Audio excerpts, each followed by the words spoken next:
most feared assassin in 3 spiral arms of the galaxy, Zixthul, sat in his private chamber aboard his stealth ship. The room was dark except for the blue glow of star charts floating in the air.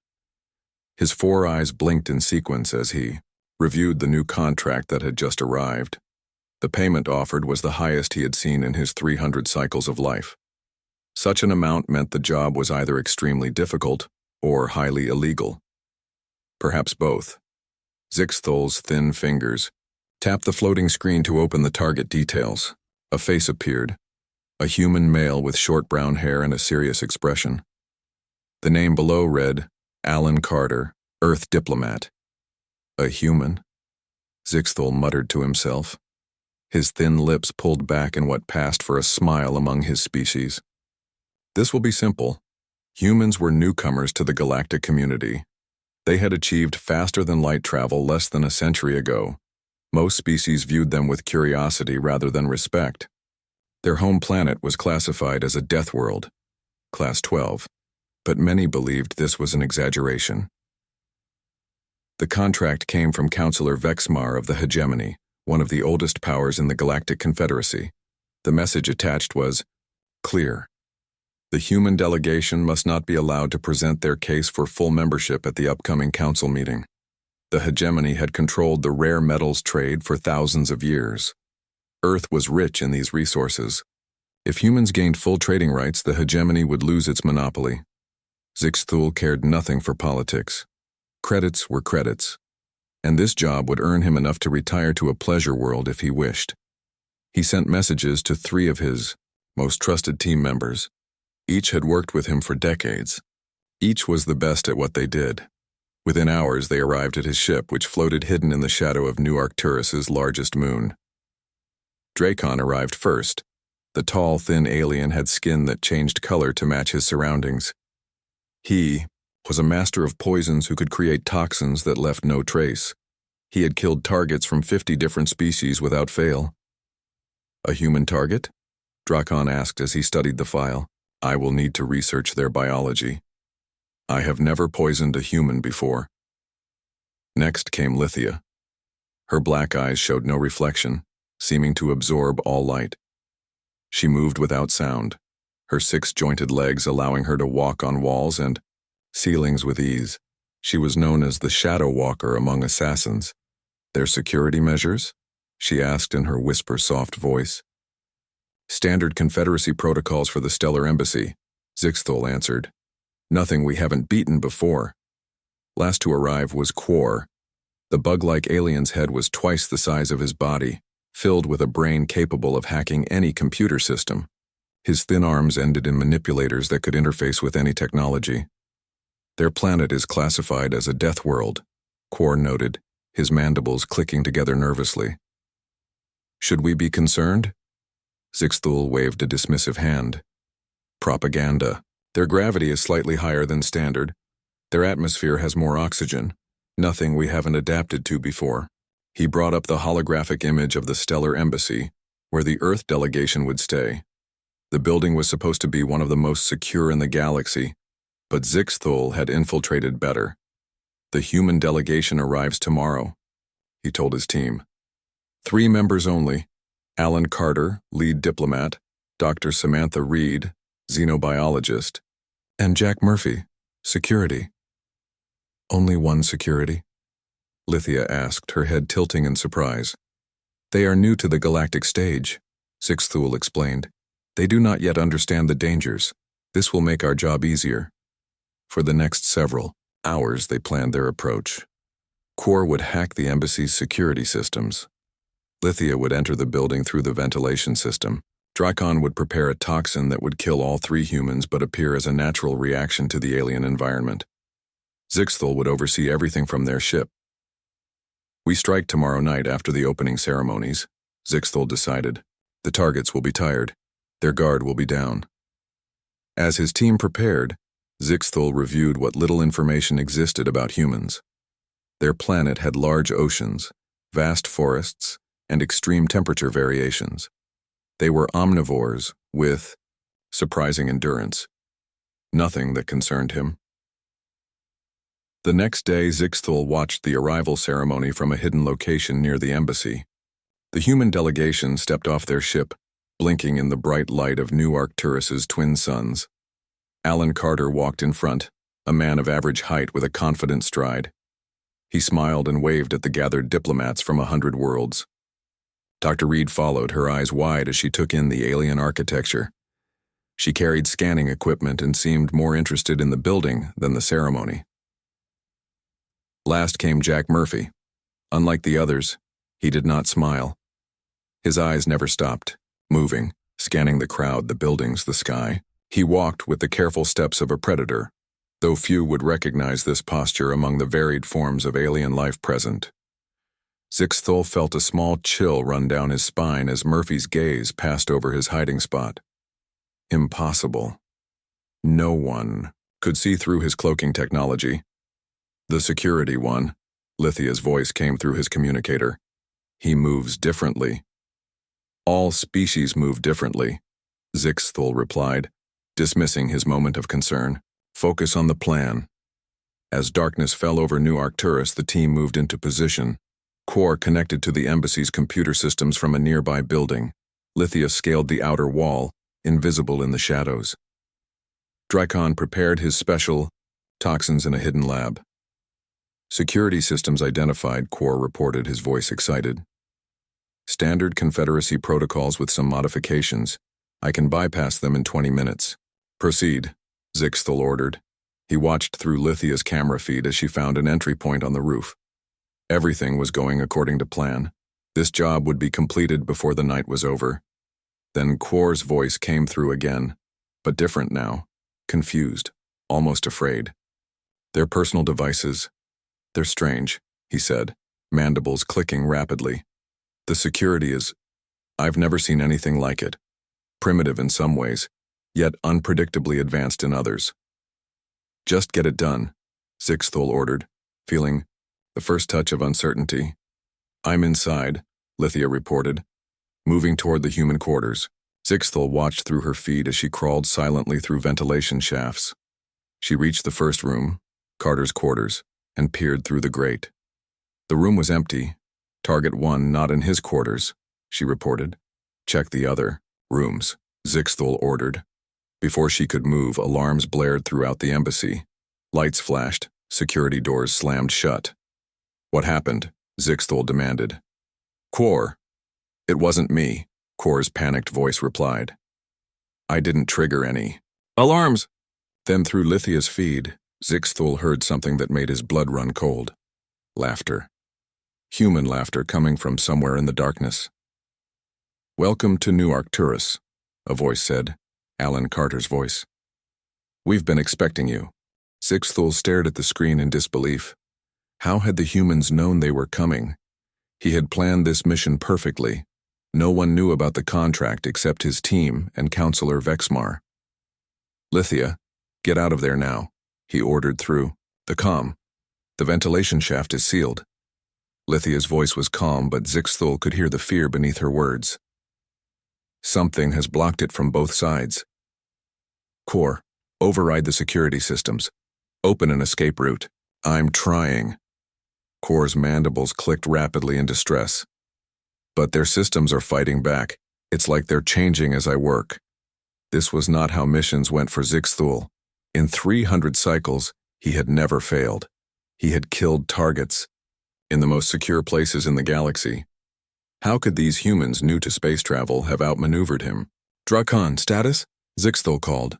There was no answer. Drakon, report. The comm crackled, and finally Drakon's voice came through. He was breathing hard. The security human found me, he said. I don't know how. I was cloaked. I used the nerve, toxin on him, enough to kill a Tauran bull. But he just pulled the dart out and smiled at me. Where are you now? Zixthul asked. Running. He's following. He's faster than he should be. Much faster. Zixthul heard a crash through Drakon's comm, then a grunt of pain. Got nowhere to go now, friend, said a new voice. The human, Murphy. His tone was almost friendly, but with an edge that sent chills through Zixthul's spine. How? Drakon gasped. The toxin should have stopped your heart. Yeah, about that, Murphy said. Where I grew up, we call something similar to that coffee. Kids drink it for breakfast. The comm went silent. Zixthol's mind raced. He needed to salvage this mission. He needed to help his team. But most of all, he needed to understand what was happening. Kor, forget the systems. Get out of there and back to the ship. I can't, Kor replied. There's someone outside the room. The female human, Reed. She's just standing there, watching the door. She has some kind of device. It's interfering with my tech. Zixthol watched through Kor's camera feed. Dr. Reed stood in the hallway looking directly at the hidden camera. She smiled and waved. I know you can see me, she said. Your biosigns indicate you're hiding in the maintenance closet. The walls are quite thin, you know. I can hear your breathing. Kor's feed suddenly tilted as the tech specialist scrambled to find another exit. There's a passage behind the power conduits, he muttered to himself. If I can just reach it. The wall beside him exploded inward. Dr. Reed stood in the new opening, still smiling pleasantly. That would have taken you to a dead end anyway, she said. Now, let's talk about who sent you. Kor's feed went dark. Lithia, can you move at all? Zixthol asked, trying to keep his voice steady. The human Carter is in the ventilation system with me, she replied quietly. He's just sitting there a few meters away, looking at me. Use your shadow step. Get past him. I tried. He can see me, even when I blend with the shadows. He's not using his eyes. I don't know how he's tracking me. Hello there, said Carter's voice through Lithia's comm. I think it's time we had a proper conversation, don't you? Your friends are waiting for us in the conference room. Zixthol made a decision. The mission was compromised. His team was captured. He needed to leave now, report to Vexmar, and prepare a new strategy. He powered up his ship's engines. The stealth systems would keep him hidden until he reached orbit. Then he could jump to hyperspace and escape. The engines whined, then died. What? Zixthol hissed, checking the systems. Everything showed green, but nothing responded. A new message appeared on his screen. It showed Carter's face, smiling politely. Going somewhere? The human asked. I'm afraid we disabled your ship remotely. Very interesting technology, by the way. Our engineers are quite impressed. Impossible, Zixthol whispered. His ship had the best security in the galaxy. No one could hack it remotely. You should join your team, Carter continued. We have much to discuss, especially about Counselor Vexmar. The screen went blank. Zixthol sat in the darkness of his ship, feeling something he had not felt in centuries. Fear. He had backup plans, of course. Emergency protocols. There was a small escape pod hidden in the ship's belly. Its presence didn't show up on any schematics. Not even his team knew about it. Zixthol moved quickly to the hidden panel in the floor, pressed the sequence that would open it, and dropped down into the tiny pod. He input the emergency launch code and felt the satisfying rumble as the pod detached from the main ship. The pod shot away, its course set for a remote outpost where Zixthol kept supplies and false identities. He would recover, plan, and return with a proper understanding of what these humans truly were. As the pod reached the edge of the moon's shadow, preparing to accelerate to full speed, all systems suddenly shut down. The pod drifted, dead in space. The comm system, however, came to life. Did you really think we wouldn't find your escape pod? It was Murphy's voice now. The heat signature was obvious. You know, for someone from a species with advanced technology, you don't seem to understand basic thermodynamics. Zixthol felt the pod shudder as something attached to its hull. The airlock hissed as it was forced open from the outside. Light flooded in, blinding Zixthol momentarily. When his vision cleared, Jack Murphy stood in the doorway of the pod. The human's face showed no anger, no triumph, just mild interest. Alan wants to talk to you, Murphy said, extending a hand. And trust me, you'd rather talk to him than deal with me. Zixthol looked at the human's hand, then at his face. There was something in those eyes, something ancient and dangerous, that told Zixthol all he needed to know about Deathworlders. For the first time in his long career, the galaxy's greatest assassin surrendered. Zixthal sat in a comfortable chair in the Stellar Embassy's conference room. This was not what he had expected. In his experience, captured assassins were usually bound, tortured, or already dead. Instead, the humans had given him and his team water and food suited to their various species. His teammates looked as confused as he felt. Dracon's color had shifted to a nervous yellow-green. Lithia sat perfectly still, her black eyes watching every move the humans made.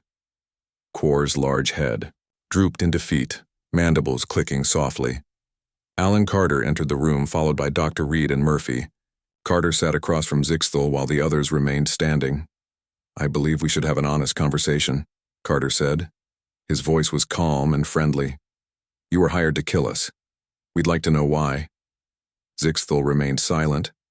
In 300 cycles as an assassin, he had never betrayed a client. "Your loyalty is admirable," Carter continued. "But Counselor Vexmar has already left New Arcturus. He abandoned you the moment he learned we had captured your team." Zixthal's eyes widened slightly. "You have no proof of that." Carter nodded to Dr. Reed, who placed a small device on the table. It projected a hologram showing Vexmar's personal ship leaving the planet. The timestamp showed it had departed just 1 hour ago. "How did you know we were coming?" Lithia asked, breaking her silence. Murphy laughed.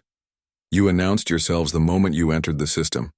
"Impossible," Quor protested. "Our ship has the best stealth technology in the galaxy." "Perhaps by your standards," Dr. Reed said. "But you're hiding in the wrong spectrum. Your ship masks energy signatures and visual detection perfectly, but you leak gravitational distortions that our sensors picked up immediately. No species has gravitational detection that sensitive," Zixthal argued. "We developed it to track predators on Earth that hide using camouflage," Reed explained. "Many animals on our planet can blend perfectly with their surroundings. We had to learn to detect what cannot be seen." Zixthal processed this information. It contradicted everything he thought he knew about humans. They were supposed to be newcomers, their technology basic compared to the older species of the Confederacy. "Why did my poison not affect you?" Dracon asked Murphy, his scientific curiosity overcoming his fear. Murphy smiled. "Earth is home to some of the deadliest toxins in the galaxy. Our bodies evolved to process and neutralize poisons. What would kill most species gives humans a mild headache at worst." "And my shadow walking?" Lithia asked. "Humans evolved as pursuit predators," Carter explained. "We can track prey through the slightest disturbances in air, the faintest footprints, even changes in temperature. Your shadow walking is impressive, but it still disrupts the environment in ways our brains are wired to notice." Zixthal was beginning to understand. The Death World classification, it's not just about the planet's conditions. "No," Reed confirmed. "It's about what those conditions produce. Earth has over 50 million species, all competing, all evolving to survive. Humans had to outsmart all of them to become the dominant species. Our planet's gravity creates stronger bones and muscles," Carter added. "Our oxygen-rich atmosphere gives us more endurance. Our varied climates taught us to adapt quickly, but most importantly, we evolved to solve problems and overcome threats." Murphy stepped forward. "Which brings us back to Counselor Vexmar. He hired you because Earth's entry into the Confederacy threatens the hegemony's control of the rare metals market. How did you know that?" Zixthal asked, surprised. "Because we've heard the same concerns from 6 other hegemony representatives," Carter said. "Most chose diplomatic channels to express their worries. Vexmar chose assassination." Zixthal realized he had been used as a pawn in a larger game. Vexmar had never expected the assassination to succeed. He had merely wanted to create an incident that would delay Earth's membership vote. "What happens to us now?" Quor asked, his voice small. Carter leaned back in his chair. "That depends on you. By Confederacy law, attempted assassination carries a death sentence, but Earth has different traditions." Reed stepped forward. "On our world, we believe in second chances. Even our justice system focuses on rehabilitation over punishment when possible."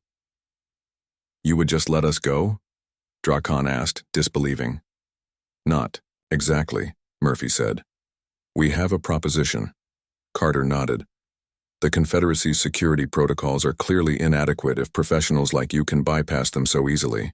We want to establish a new security standard for diplomatic relations.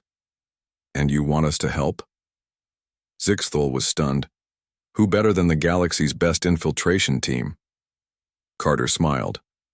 Your skills are impressive. We'd rather have them working for us than against us. Zixthul looked at his team members. Each had spent decades perfecting their deadly crafts. The idea of using those skills to protect rather than kill was strange, yet somehow appealing. And if we refuse? He asked.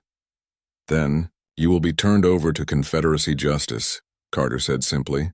We'll testify that you were following orders from Vexmar, which might reduce your sentence. But we cannot intervene in the Confederacy's legal process if you choose that path.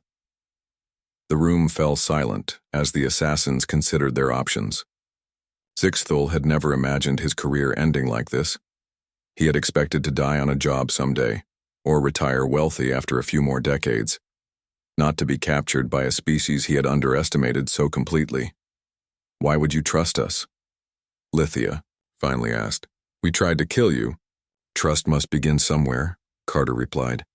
On Earth, many of our greatest allies were once our enemies. We've learned that people can change when given the right opportunity. Murphy crossed his arms. Besides, we'll be watching you closely.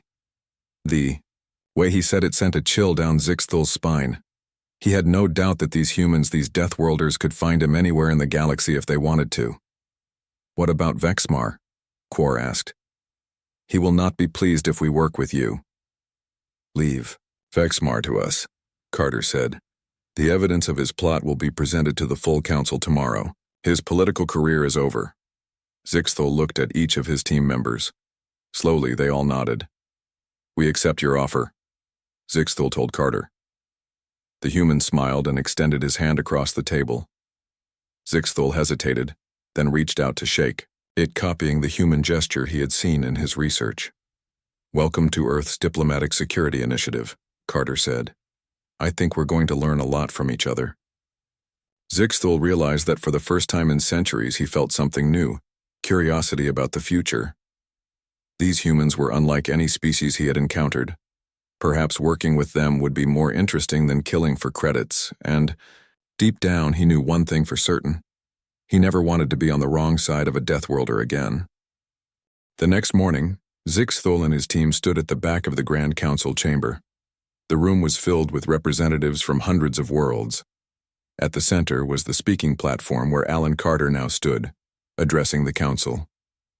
Honored representatives, Carter said, his voice calm but firm. Earth comes before you seeking full membership in the Galactic Confederacy. We offer our resources, our knowledge, and our unique perspective as a Class 12 Deathworld species. Murmurs spread through the chamber. Many still doubted the Deathworld classification. Zixthul no longer did. Before we proceed to the vote, Carter continued, I must bring a serious matter to the Council's attention. Last night, an assassination team attempted to eliminate the Earth delegation. The chamber erupted in shocked exclamations. Security drones moved into position around the room. The team was hired by Councillor Vexmar of the Hegemony, Carter said, who feared Earth's entry into the rare metals market would threaten Hegemony profits. All eyes turned to Vexmar's empty seat. The councillor had not returned to the chamber. We have evidence, Carter continued, activating a holographic display that showed the contract, payment records, and communications between Vexmar and Zixthul. Zixthul watched the faces of the council members. Some showed outrage, others fear. A few nodded as if they had suspected such treachery all along. The assassination team has been captured, Carter said. In accordance with Earth traditions, we have offered them rehabilitation rather than punishment. They have agreed to help establish new security protocols for diplomatic relations. At this, the chamber fell silent. Then a tall, tentacled being rose from the High Council section. High Councillor Zexti, the being announced. Earth representative, are you saying you have pardoned assassins who tried to kill you? We have offered them a chance to use their skills for protection rather than harm, Carter replied. On Earth, we believe that actions driven by survival do not always reflect one's true nature. Zixthul had never heard such ideas expressed in the Council. In most Confederacy worlds, attempted assassination was met with immediate execution. As for Counselor Vexmar, Carter continued, we leave his fate to the Council's judgment. Earth seeks peaceful relations with all species, including the hegemony. Another Council member stood, this one a floating gas-filled creature. The hegemony. Representatives request a recess to discuss this matter among ourselves, it said. Granted, said High Counselor Zexty. We will reconvene in 1 hour. As the Council members filed out, Dr. Reed approached Zixthul and his team. Come with me, she said. There's something you should see. She led them to a small observation deck overlooking the spaceport. Below, a massive Earth ship was docking. Unlike the sleek diplomatic vessel that had brought the Earth delegation, this one was clearly built for war. Its hull bore the scars of many battles. The USS Defender, Reed explained. One of our older military vessels. We brought it as a precaution. Zixthul studied the ship. Its design was unlike any he had seen before. Most Confederacy war vessels were elegant and precise. This human ship looked brutal and practical. Why show us this? Drakon asked. So you understand what we chose not to use, Reed said. Earth has fought many wars among our own people. We know the cost of violence better than most. That's why we choose diplomacy whenever possible. Murphy joined them, his eyes on the ship below. That doesn't mean we come unprepared, he added. The Defender carries enough firepower to level this entire spaceport. But we'd rather make friends than demonstrate that capability.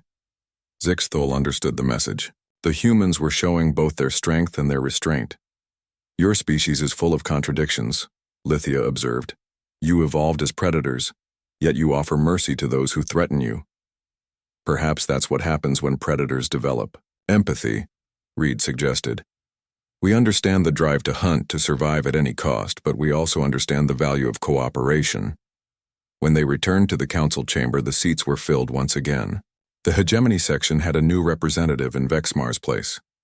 Carter stood on the speaking platform, waiting for the final vote on Earth's membership. High Counselor Zexty rose. Before we vote, the hegemony wishes to address the Council. The new hegemony representative stood. I am Counselor Nixara. The hegemony officially condemns Vexmar's actions. We seek peaceful trade relations with Earth and all worlds. We withdraw our objection to Earth's membership. Zixthul was shocked. The hegemony never backed down. The vote proceeded quickly after that. Earth was accepted into the Confederacy by an overwhelming majority. The Council chamber filled with the various sounds of hundreds of species showing approval. As the session ended, Carter approached Zixthul's team. Now our real work begins, he said. We need to completely redesign diplomatic security across the Confederacy. Based on what we learned from your infiltration attempt, Murphy added, most embassies might as well leave their doors unlocked. For the next several days, Zixthul and his team worked closely with the humans. They demonstrated every trick and technique they had used to bypass security systems. The humans, in turn, showed them Earth's approach to protection. Your species focuses on keeping threats out, Reed explained during one session. We assume some threats will always get through, so we plan for that too. Defense in depth, Murphy called it. Multiple layers, each designed to slow down intruders until a response can be mounted. Zixthul found himself impressed by human thinking. It was both primitive and sophisticated, often solving problems in ways no other species would consider. One evening, as they finished work for the day, Carter invited Zixthul to his office. I have a proposal for you, Carter said. Earth is establishing its first permanent embassy here on New Arcturus. We need a security chief who understands both Confederacy protocols and their weaknesses. Zixthul stared at the human.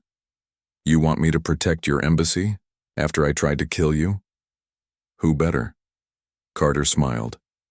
You're the best in the galaxy at what you do. And now you know exactly what humans are capable of. It was true. Zixthul had seen enough to know that humans were the most dangerous species he had ever encountered. Their combination of physical abilities, problem-solving skills, and unpredictable thinking made them formidable opponents. "What about my team?" Zixthul asked. "They'll have positions too if they want them," Carter said. Drakon's knowledge of toxins would make him an excellent medical security advisor. Lithia's skills are perfect for counterintelligence, and Quor could revolutionize our electronic security. Zixthul considered the offer. For centuries he had used his skills to end lives. Now he had a chance to protect them instead. "I accept," he said finally.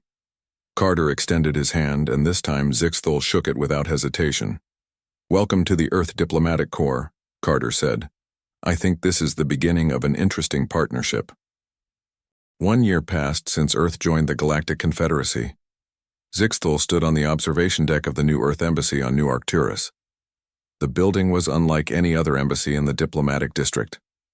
While most alien structures reached for the sky in delicate spires, the Earth Embassy was solid and practical. It combined beauty with strength in a way that perfectly represented humans. Zixthul watched the crowds below.